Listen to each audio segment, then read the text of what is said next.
Hi, today is May 19th, and I really just wanted to get on here and share a interesting, profound dream that I had last night. And I've been getting dreams for the past 1.5 years or so, and I haven't had very many of these prophetic type dreams for the last month. And my goal is not to get on here and just share for the sake of sharing interesting dreams. I really just want to share things that I do get the impression are from the Lord or from His Spirit. And even before I fell asleep, I was awakened by repeating a phrase in my own heart over and over and over. And it's not necessarily a word that I can recall ever even saying in my life. I think I've heard it maybe 1 or 2 times, but I was saying Shavuot, Shavuot, Shavuot. And I had to look it up. It was 12 o'clock at night. I went over to my phone, and apparently it's this festival for the Jews that is also connected to the Pentecost, and it's also called the Feast of First Fruits, and also it can be called the Feast of Weeks. And I believe it's from June 1st to June 3rd this year. And then it also corresponds to Pentecost, which is June 8th. So I'm not sure why I'm hearing this, but I'm hearing it. And then I remember going back to sleep, and then I woke up with the phrase 28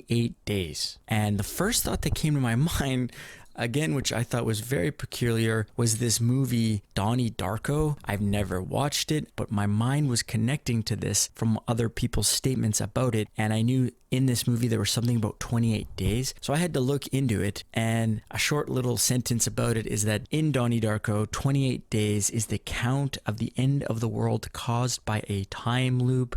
And this Donnie resets it by sacrificing his life to stop the tragedy. And I know there are many people that think that this movie actually connects to Donald J. Trump, and that actually one day he will be a sacrifice, and it'll be some sort of 9/11 event, whether it's an assassination or maybe a cover-up, a fake assassination attempt. Oh yeah, and there was a third word that I was hearing as I was kind of falling asleep, and it was ruminating in my heart. So again, I'm getting like 3 all the time. I'm getting 3 sets of these words. I had 3 big scenes in my dreams that I'll share here. And this third phrase I was hearing over and over inside was, "Is he here yet?" And I kept hearing this. I must have heard it like 3 or 4 times. Like, is he here yet? And again, I don't understand what that's talking about, but that's what I was hearing. And then I go down to have a sleep. And in this dream, I was with a group of people kind of like in a tour. I can't recall knowing these people personally in this life, but there was a sense like we all were connected and we did know each other and we were on some sort of mission together. And what I remember is that we were taking this somewhat of a tour to a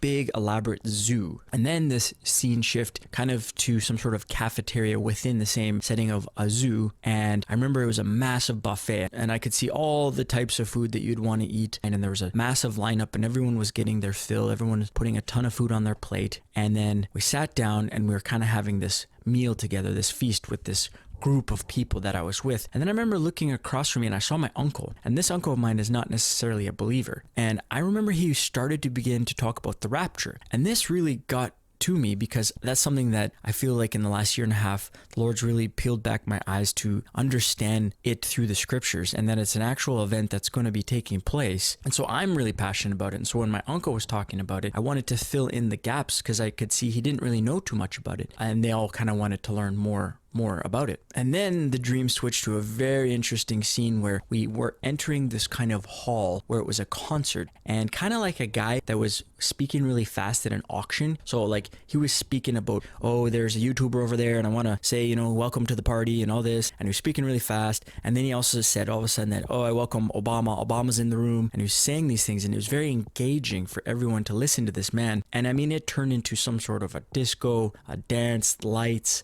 party type of thing, and there were people and there was movement. Then I thought, well, isn't that crazy that Obama's in the room? I would want to talk to him. So I walked over to him and I noticed he was kind of like made of stone or something like that. It was very strange. I said, hi. And he said, who are you? And I said, my name is Jason. He says, okay. And he had a big smile on his face. And then he said something to me. He said, see this party? See, well, everyone is here getting so engaged in this party. They're very distracted and they're very vulnerable. And he said that this is a perfect time to begin a war. And then I knew what he meant was that, and while everyone was looking, having a good time over here, like on the left, over on the right, where nobody was looking, there could be a war that people wouldn't really suspect how it started, or that it was just a very strategic move from, I guess, Obama, who shared this. And then we all of a sudden as a group started leaving this room, and people were saying, well, did you notice the spirit here was very sensualized and was very gripping, and it pulled us in? Yeah, we walked out of that room,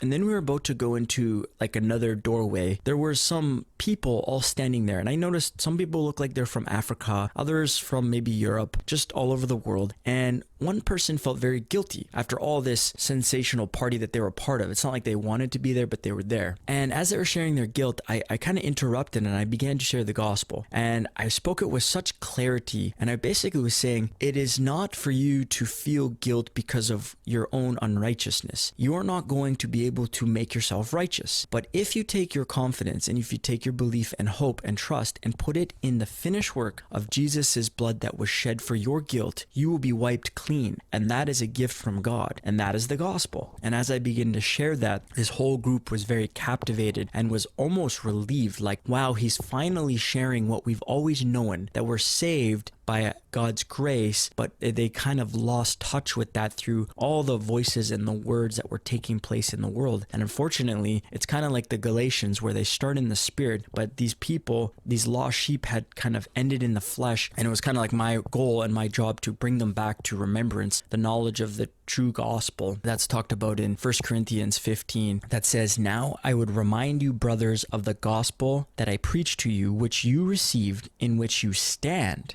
and by which you are being saved, if, so that's conditional, you hold fast to the word that I have preached to you, unless you believed in vain. For I delivered to you as of first importance what I received, that Christ died for our sins in accordance with the scriptures, that he was buried, and he was raised on the third day in accordance with the scriptures. So yeah, this is the gospel, and that is what we are called to have in memory, as it says in the Geneva Bible, and in the ESV it says to hold fast to remember, to stand in this gospel. That was my dream, and I don't want to give like too much interpretation of it right now. I just want to put it out there. I think some of that is self-explanatory. So yeah, I just wanted to share that. Let's just see what the Lord does in these upcoming days. I know that the world is just shaking with the birth pains like never before. I mean, even if you just look at America, I'm amazed by all the tornadoes and all of the earthquakes that are going on. I have a friend that was from Canada, and that he was driving towards South Carolina a few nights ago, and there was this massive tornado that was in Ohio, Kentucky, and Indiana, but it didn't go to Ohio. That's where he was, and he would have been in Kentucky along the road where he drove by, and he saw the destruction of this tornado. This was like 2 days ago, maybe the 17th of May, and his tire popped in Ohio, and it caused him to be set back about 2 hours. So if he kept driving, there's a good chance he would have been in the tornado. And this is a Christian brother. So I mean, we were discussing, this was like a tire pop from heaven. Crazy things are happening in America. People think it's Mystery Babylon, found in Revelation 17:18. That's realistically in the time frame squeezed in between Revelation 3 and 4, right around the catching up, where Jesus says to John, come up hither. And so none of us know the day or the hour when these events take place, but in this day and age, there's like so much warfare going on. I can say that for my own life. And so we know the time is here, but it's not our job to meditate on that as if that's going to help us in this difficult time. If we stare into darkness long enough, eventually it will stare right back into us. So what do? We just stare at Jesus, just like Peter walking on the water. Instead of staring at the storm and meditating on his fear, he would start sinking. He could have just walked towards Jesus if he just maintained that focus directly into his Savior's eyes. And that's what I think is best for us in this day and age. Just keep getting in the scriptures, keep stirring up our spirit, not because this is some sort of law, but there's freedom when we don't allow the hook that the enemy's putting into us and tempting us with. So let us hold fast to the gospel in which we are being saved. We just have to believe, have confidence, have hope, and look to God as the one who's going to be able to save us, because we can't save ourselves. Who the Son sets free is free indeed. Thanks for listening. Take care, and God bless.